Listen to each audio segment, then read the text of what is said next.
stole a pen from King Jojo and got thrown in prison for a hot second. We all got thrown back in time by a banishing blade and had to do our best to preserve the timeline. It didn't work out very well. Ken turned into a rat and shit on all the food at the super important dinner we were gathering intel at. Black dirty talked to the alarm system of a jewelry store, after which Ken then turned into a deer to smash all the displays at said jewelry store. Big Time Rush are our indentured servants who are building us a vampire mansion. Nothing too wacky in the grand scheme of D&D possibilities.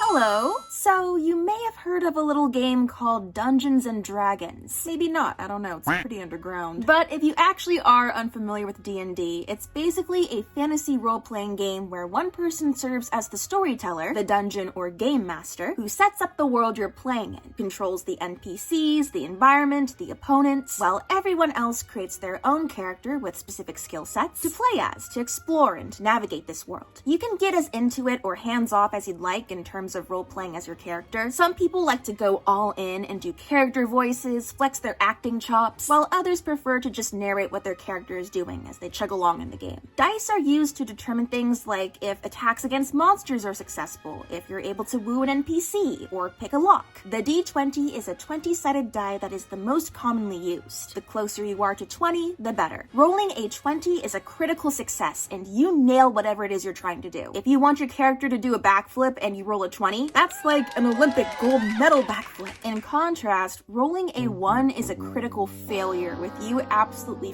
flubbing it and reaping the consequences. Like if you roll a 1 when you're trying to do a backflip, I hope you like getting your back broken. The Dungeon Master will typically have a storyline going on, various quests, mysteries to solve, bosses to defeat, and during each game session, which can last anywhere from 1 hour to over 5, depending on how hardcore you are, you and your party, the other players, will do your best to figure stuff out, fight, advance both the main storyline and your own character's personal goals, and try your best not to die. TLDR, it's a giant game of pretend with your friends with some dice thrown into the mix. When I say it like that, it almost sounds like a weekend in Vegas. Can you imagine Vegas-style D&D with all these intense people holding their character sheets? Alright, whoever manages to kill this red dragon first gets 20 grand! I discovered D&D through the hit show Critical Role in high school, as some of my favorite voice actors are part of the cast, Critter for Life, and combined with my subsequent falling into the Adventure Zone podcast in college, which made me laugh and cry harder than I'd like to admit. Thank you, McElroy family. I really wanted to dive in and try playing. You mean you get to create your own character from scratch, be a part of a story, and fight baddies, all while noodling around with your friends? What is a huge-ass nerd like me to do, say no? Unfortunately, I wasn't able to play in college, but once I graduated and moved back to my hometown, as luck would have it, I actually was able to join in on a game a bunch of my old friends from high school had just started. The timing was legit perfect. I don't know if it was destiny or collective boredom, and now we play every Thursday. As I'm sitting here filming this, I literally just realized that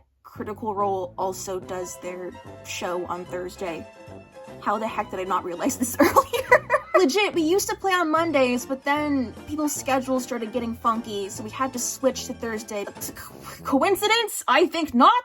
Let me introduce the D&D crew. First up, we've got Matt, our awesome and insanely talented DM who actually works as a voice actor, so you know the NPCs are extra juicy. And then there's the party: Jen, Kelton, Seb, Andrew, and me. Occasionally, we have another friend on as a guest, but it's been a hot second. Rest in peace, Sidus the Automaton. Jen plays Ken, a halfling druid barbarian who was kicked out of a mercenary group called Trinity Enterprises after trying to honeypot the leader's son, and is currently on the run being hunted down by them. The bounty at this point is massive. She specializes in turning into animals thanks to her druid ability, Wild Shape, is typically the first to throw a punch and take charge in a fight, and will 9 times out of 10 hit on any NPC woman we come across. Emphasis on any. Kelton plays Malek, a tiefling artificer who was once an alcoholic pirate sailing the seas, but after learning the art of creating alarm spells, became an alcoholic door-to-door salesman. Anytime we're doing reconnaissance, you can find him talking to various townsfolk trying to get his alarm spell pyramid scheme off the ground. He often comes up with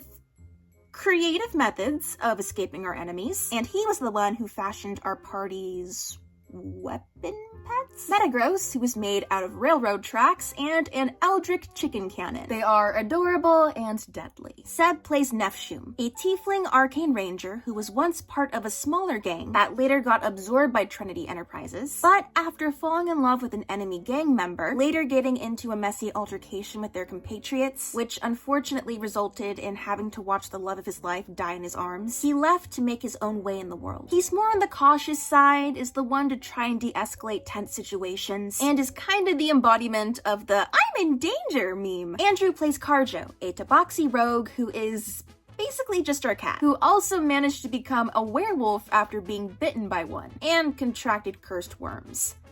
I'll get to that in a sec. And then there's my character, Pock Tacey, a changeling arcane trickster. Their name is an anagram of the word copycat. Get it? Isn't that cool?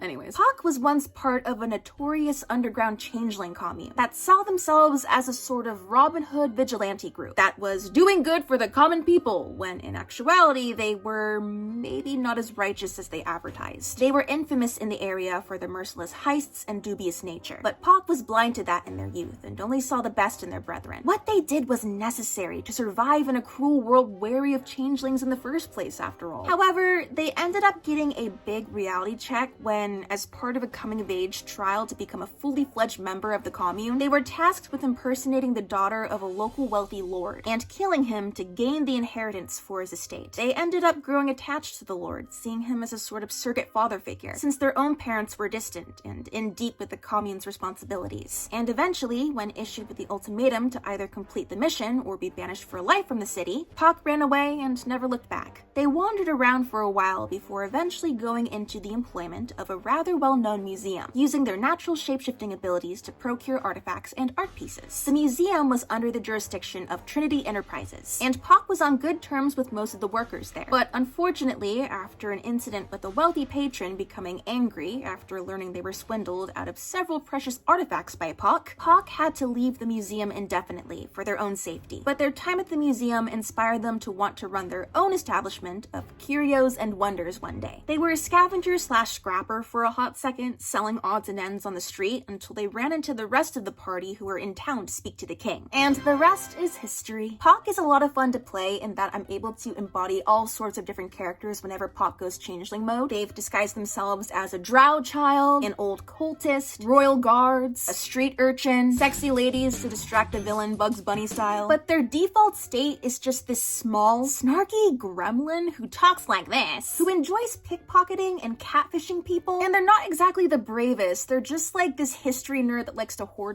Touch my pile of scraps and this flaming dagger is going right up your nose. Together, we're known across the land as Black Tiger Sex Machine, BTS.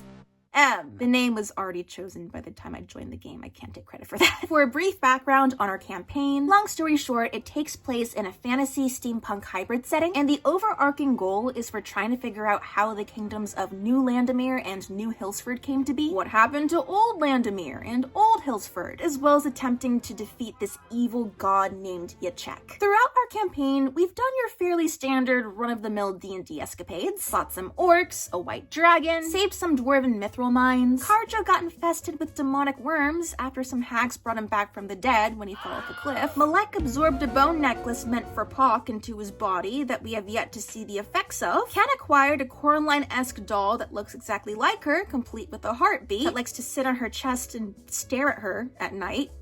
Creepy. Pock stole a pen from King Jojo and got thrown in prison for a hot second. The party acquired a dwarven statue that'll answer questions, albeit in insults. Let's see what else. Oh yeah, there was the time this ruby skull almost nuked the entire party and it had a DC of 10. We all got thrown back in time by a banishing blade and had to do our best to preserve the timeline. It didn't work out very well. Half of the party was aggressively hitting on the sexy vampire MILF general with a blood sword that was trying to stop us from going back to our original time. Malek owes an oracle a body. Nothing too wacky in the grand scheme of D&D possibilities. Here's where it gets funky. Now, for the record, I'd say our campaign is pretty equally split when it comes to balancing serious moments in gameplay with crackhead antics and energy. But when it gets weird, it gets weird. Such as our bag of devouring is now referred to as the corpse bag ex machina, since we keep stuffing it full of corpses, and whenever we have a problem, we just throw corpses at it. Hawk has catfished multiple enemies and gets taken hostage every time, but it somehow works as a cheat code to skip over the lore our DM painstakingly writes out, and we end up going straight into the final boss battle. Sorry, Matt. Ken is super obsessed with rations. In one memorable dungeon, we called this monster that absorbs everything it fights the appetizer, so we'd be running around shouting, "The appetizer is coming!" He almost showed a statue deity some porn. Half the party filled in a pocket theory they literally just bought some wares from with dead rat stink because they couldn't open a door and were trying to steal more.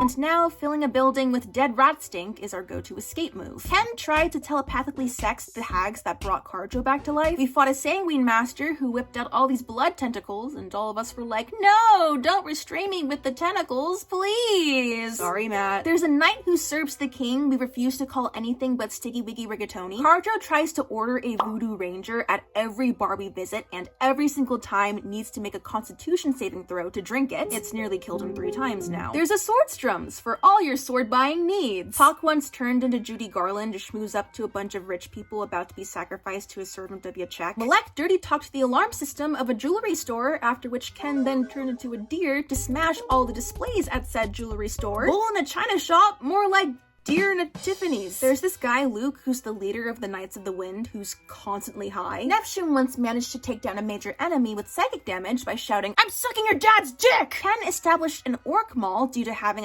of orc currency, their teeth. Half the party was thirsting after this super important oracle, but for some, she was neither robot enough nor furry enough to be attractive. Malek and Carjo. Ken was locked out and attempted to seduce the oracle through a door, since the oracle can see everything everywhere all at once. It was tragically unsuccessful. He had a whole clone debate after we returned to our timeline, only to find our other timeline's bodies dead on the floor. Ken turned into a rat and on all the food at this super important dinner we were gathering intel at. Another night, we refused to call anything but Lancelot Shapes-a-Lot. I'm now noticing just how much we tend to bully the knights. Sorry, Matt. And Neptune somehow managed to roll a nat 20 on both misogyny and pro-choice. But wait, it gets even better! And now, I present the most unhinged moments of our game. Big Time Rush are our indentured servants who are building us a vampire mansion. We saved Mariah Carey's soul for our Christmas special by giving some poor villagers ecstasy. We met Father Winter and then proceeded to try and seduce him for a winter baby, Sims 4 style, to try and impregnate Carjo to get rid of the demonic worms inside him. Logic, who is she? BTS is working for us as contractors, and in exchange for their handyman skills, we spread the word of Bangtan in our undercover mission in the past, in which we said we were from Chicago to avoid suspicion. Met Post Malone, the Pirate Gang. Our horses are named after Slipknot songs, Say Hello to Psychosocial and Duality. Ken tried to summon a horse, but instead summoned a Michael Jackson zebra who neighed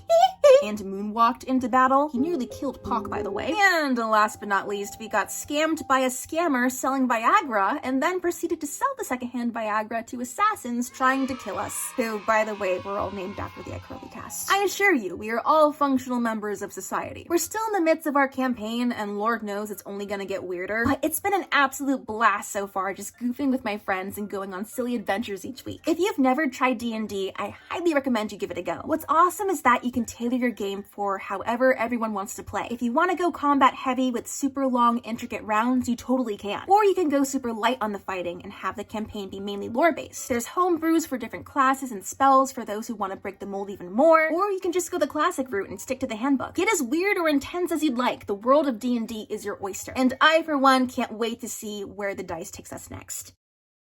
Thank you so much for watching. I hope you enjoyed learning about my silly D&D shenanigans. Do you have any funny D&D stories to share? Drop them in the comments if you do. I'd love to read them. After this game is done, I've been wanting to get into an Avatar: The Last Airbender themed game someday. Maybe that'll happen within a year or so. I'll keep you posted. Thanks again for watching, guys. BTSM supremacy!